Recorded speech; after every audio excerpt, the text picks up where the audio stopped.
So I'm going to open up the video for the M phase.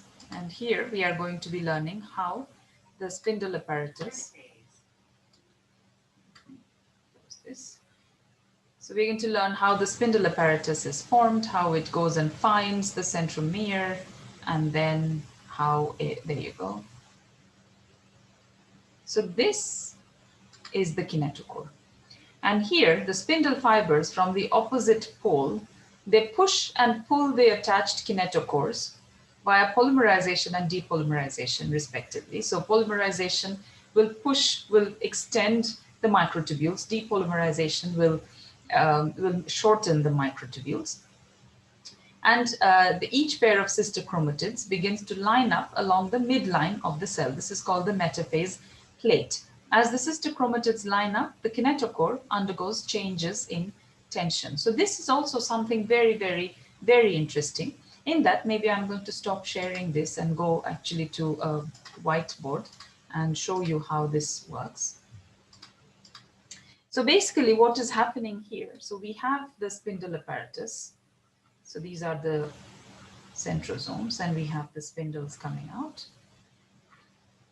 Now you understand that each chromosome with its sister chromatid will be attached to one spindle fiber. So if it is not attached to spindle fibers on both sides, and remember these spindle fibers are not static structures, they are actually structures that are constantly being polymerizing and depolymerizing. So if there is continuous polymerization, depolymerization, you will have a stable length, but then there is tension there. This particular spindle apparatus, the spindle fiber, is pulling at the centromere, okay? And it is also is connected to the centrosome. So the length of this is creating a tension which is going to keep this particular chromosome at a specific location. So what happens if this chromosome is not connected? I'm going to draw just one sister chromatid here just to make it a little bit easier. So if it is connected to one and the other spindle fiber has not connected yet, then the tension will not be equally distributed on both sides of this particular centromere, right? So there is tension on one side, but not on the other side. If one of the spindle fibers is connected to the kinetochore is connected to the centromere, but the other one is connected somewhere else, again, the tension will not be equal, right? So until we have equal amount of tension on both sides, so that both sister chromatids are equally connected to the spindle fiber, these spindle fibers are equal in length with equal amount of tension on both sides. Until then, there will be no, until then, the chromosomes will continue seeking, or rather the spindle fibers will continue seeking the centromere and will try to associate with the centromere. Only after there is equal tension on both sides on both centromeres of both sister chromatids, only then will the process of attachment of the spindle fiber to a chromosome will be complete. Until then, it won't be complete. So what we have here is a continuous pulling force, okay? A continuous pulling force that is exerted towards the centrosome. So there is a pulling force in this direction, okay? Which is causing the tension here. You can understand that, right? And then to counter it, we have these polar microtubules. Remember, we talked about them. The polar microtubules, or interpolar microtubules as they are called, they have motor proteins between them. So motor proteins are connecting the two of them. Those counter the balance. So they are pulling the spindle fibers towards each other, these motor proteins, with the help of ATP. They are pulling the two fibers towards each other, and there are polar microtubules on both sides. This will keep this whole structure stable. So there is a pulling motion with each of the spindle fibers, and then there is a force exerted in the opposite direction with the polar microtubules or the interpolar microtubules, which keeps this whole structure in a state of dynamic stability.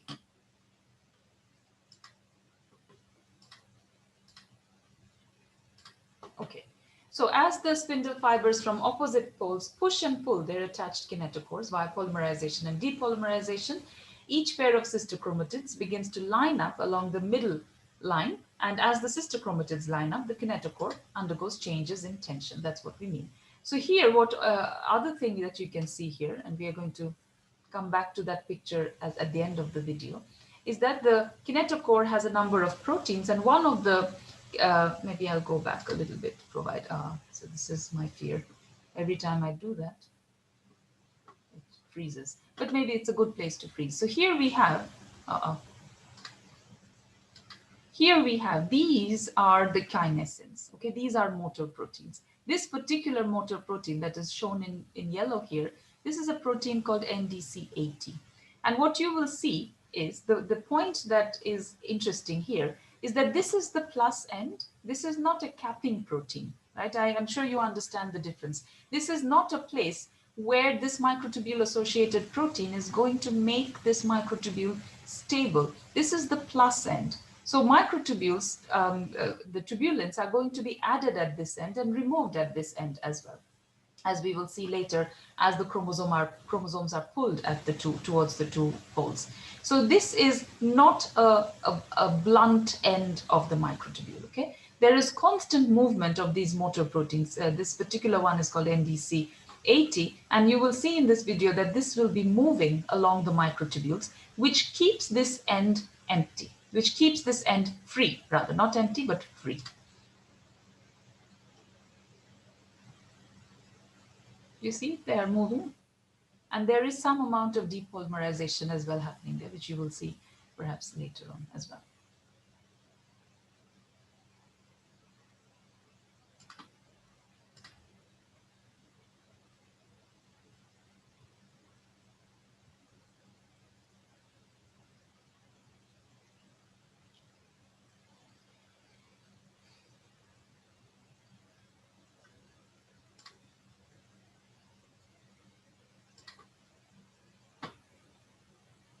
Okay, I'm going to close and start again.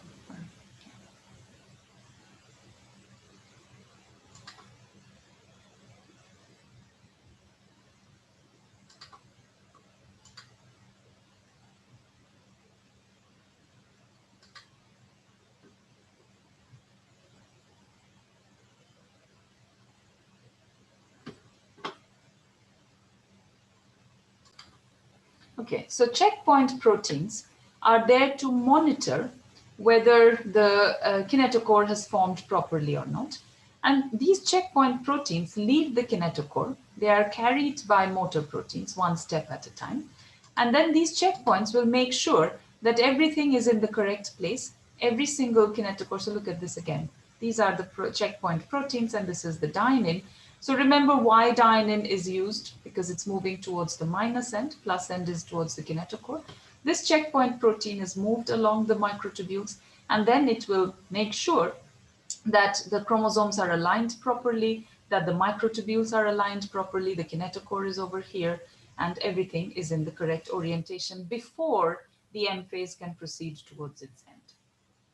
Once all sister chromatids are lined up, so here you can see the depolymerization very, very nicely. Only when they're lined up, the cells are said to be in metaphase. So this is the kinetochore. So as these are being pulled, there is a tension here, and this tension is keeping the chromatids in place, but it is not pulling the sister chromatids apart. The sister chromatids, remember, are still attached at the centromere with this protein called cohesin that we talked about earlier in the lecture. All the cohesin proteins at other parts of the sister chromatids have been disintegrated with the help of the polo-like kinase and aurora kinase. But the phosphatase was keeping this cohesin dephosphorylated and therefore still active at the sister chromatids. So these sister chromatids are still attached to each other with the help of these cohesin proteins. And so despite the tension that is created by this depolymerization and repolymerization happening at the plus end, despite that, the two sister chromatids are still attached to each other.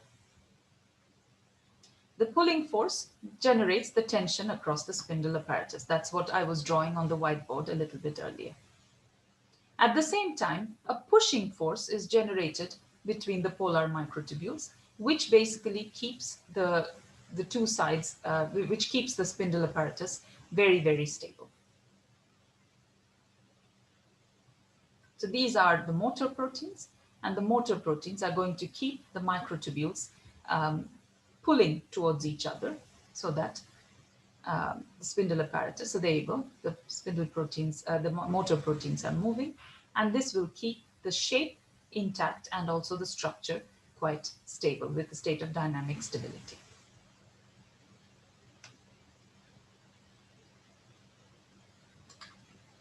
So here you can actually play with this picture. Where was it? So here you can actually see the kinetochore very nicely. You also saw in a previous picture how the depolymerization is happening. So you can see that over here. You can see the sister chromatids, and you can also see the microtubule. This is the picture. So here you can see the structure very nicely. You can see the end. So this is the part I wanted to show you. This is the microtubule. This is not a blockage, right? So this particular plus end of the microtubule is still capable of depolymerization and repolymerization. And you can also see the structure very nicely here of the kinetochore complex. There are various different proteins that have been very well identified. The SENC-A protein, you can see the NDC-AT protein. All of these are part of the kinetochore. Very elaborate structure, as you can see. And you can also see here, you can also appreciate that there are several spindle fibers that are attached to microtubules that are attached to each kinetochore. And you can also see the dynein proteins that are carrying the checkpoint, and they are moving away from the sister chromatids, and multiple sister chromatid pairs can be seen in the background. So these checkpoint proteins are there to make sure that everything is happening in order. If they don't happen in the correct order, then this whole process will be halted until whatever is the problem has been solved. We will go towards the anaphase now, and at the anaphase, the main event that is happening is the cleavage of the cohesin protein, which is cleaved with the help of a protein called separase. So separase is an enzyme that is activated by a protein called the anaphase promoting complex, APC, anaphase promoting complex. This anaphase promoting complex is active, again, with the function of the cyclin CDKs that are active during the M phase. The anaphase promoting complex is functional only during late M phase. And the anaphase promoting complex results in the activation of two sets of proteins. The first set of protein will activate this protein called separase, which then goes and cleaves the cohesin protein so that the two sister chromatids can be pulled apart. And the second set of proteins that are activated will then degrade the mitotic cyclins so that the cell can exit from mitosis and it can enter into G1 again. Of course, cytokinesis has to happen. The cell has to divide completely before that happens. So let's see what happens in the anaphase and the telophase here. So anaphase and telophase are two phases that are not very easily distinguishable. But here, the main thing that we will be talking about is how the chromatids are separated and then the chromosomes are moved towards the two poles. So for movement of the chromosomes towards the two poles, we need to have very, very significant depolymerization happening at the plus end. So this is something very different in the spindle from the microtubules that you find in the cytoskeleton, because you do have the catastrophe. Actually, it's true that you do have the catastrophe happening in the microtubules in the plus end. Here we have a depolymerization, not quite the catastrophe, but a more regulated depolymerization that is happening at the plus end, which will then, as you can understand, it will then pull the sister chromatids towards the two poles of the cell, towards the centrosomes that have been moved towards the two poles of the cell. So depletion of the checkpoint proteins at the kinetochore, remember those checkpoint proteins moved away from the kinetochore, it triggers an event. So this is the next, it will then initiate the next stage, which severs the connection between the sister chromatids. So the separase will go and cleave the cohesins, and the chromosomes are then quickly pulled to each end of the cell via microtubule depolymerization that is happening at the plus end now. So now the checkpoint proteins have moved away, and this is now signaling that the sister chromatids can now be cleaved. There you go. It has been cleaved by separase, and we now have, and they are separated.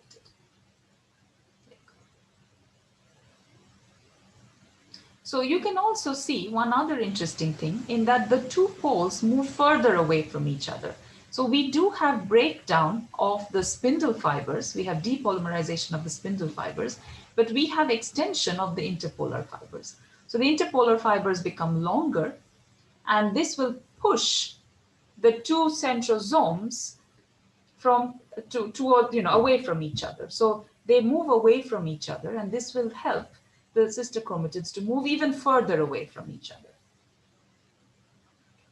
In anaphase, what happens is we have this constriction that is formed, and now we are coming to another set of cytoskeletal proteins, which are the actin filaments. So at the same plate where all the sister chromatids, the metaphase plate, where all the sister chromatids were aligned, but now they have moved, they have separated, and they have moved towards the two poles. At the same plane, we will have the formation of this of a layer of actin, which will then squeeze the middle of the cell, and it will help in the two cells from separating completely, which is called cytokinesis. Telophase, so it is going back. So this is the, that you saw the separation there. Telophase is thought to be the reverse. There you go, the constriction has happened. Telophase is thought to be the reverse of prophase, because during telophase, the nuclear envelope will reform. So this reformation happens because, everything was kept in vesicles, so they have been separated as well. The vesicles will now refuse. This refusion will happen with the help of proteins that are active during the later phases of mitosis. The chromosomes become less distinct. They unpack to 30 nanometer fibers and nucleosome chains, and the spindle apparatus now depolymerizes into tubulin dimers, and then we will have the cytoskeleton being formed again.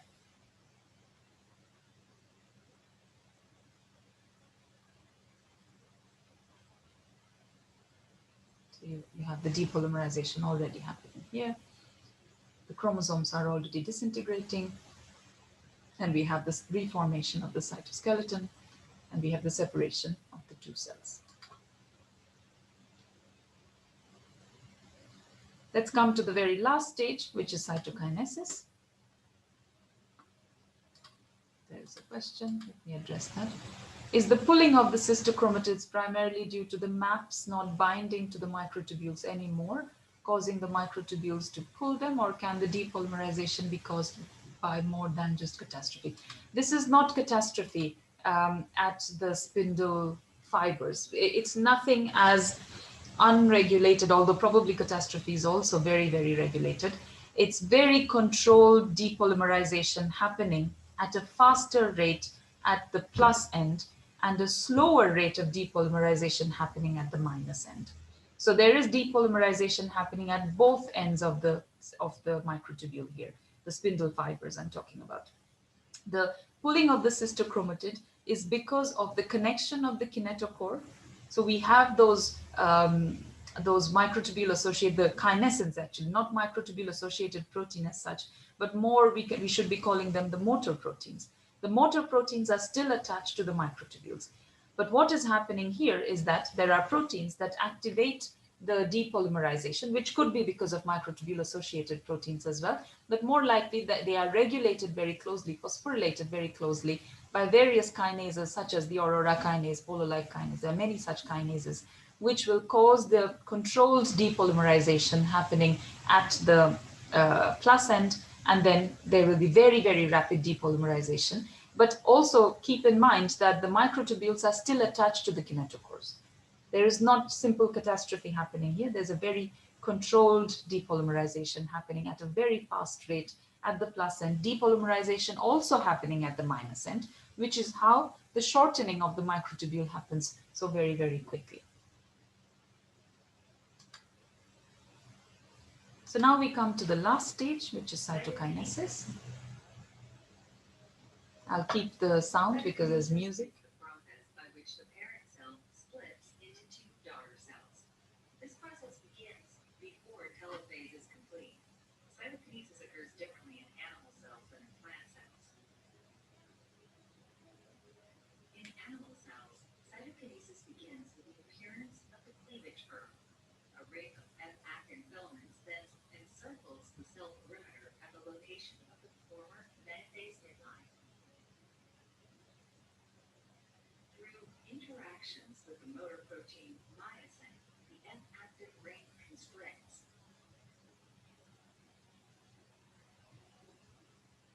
pinching the one parent cell into two daughter cells. Cellular organelles such as mitochondria, Golgi, and lysosomes, as well as all cytosolic proteins and molecules, are thereby equally separated between the two daughter cells.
Okay, so with that, we come to the end of mitosis, and I will address questions that you have, if you have any questions.